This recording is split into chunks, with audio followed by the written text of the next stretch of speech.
Yn wir, gyda phob fferm caiff ei brynu gan gorfforaeth estron i blannu cod, mae Cymru'n colli nid yn unig tir cynhyrchiol,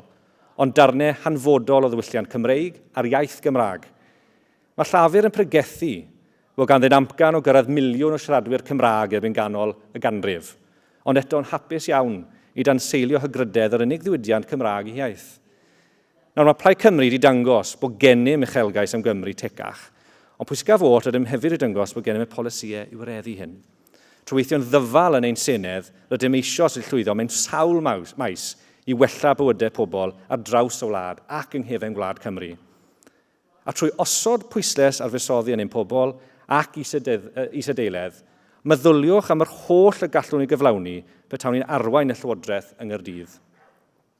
Nawr, cyn gallu gwneud gwahaniaeth yn ein cymunedau, mae'n ddyletswydd arnom ni, fel gwleidyddion, i dreulio'r amser hynna yn ein broedd, i wrando ar bryderon pobl, i glywed barn busnesau a sefydliadau lleol am yr heriau sy'n ei wynebu,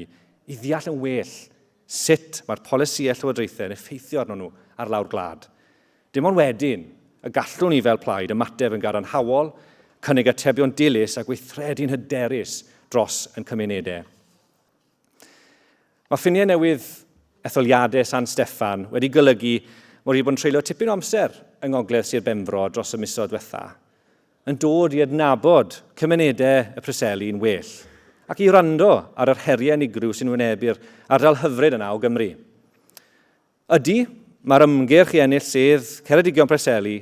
wirioneddol ar waith, ac rwy'n hyderus gyda chefnogaeth a chymrhywiad chi fel aelodau a'r tîm arbennig o gwerfyddolwyr sy'n gennym lleol, y gallwn ni efelychu yr hyn y gyflawnwyd nôl yn 1992 gan Cynnog Dafis, cyn i fi cael yngeni, ac ennill y sedd hynod hon.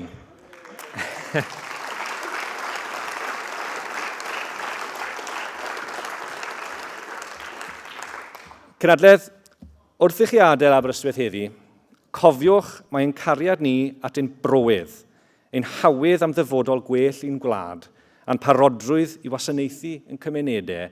sy'n ein gwahaniaethu ni o'r pleidiau eraill. Mae'n cymunedau ni'n dioddef ar hyn o bryd, ac felly mae'n bwysicach nag eriod ein bod ni'n cydweithio i gyflawni ein gweledigaeth o Gymru tecach a chryfach, ein bod ni'n unedig gryf i wrthsefyll a mynd i'r afel a'r heriau sydd ar y gorwel, ac i gychwyn ar y daith hir hwnnw tuag at Llywodraeth Plaid Cymru yn 2026. Diolch yn fawr.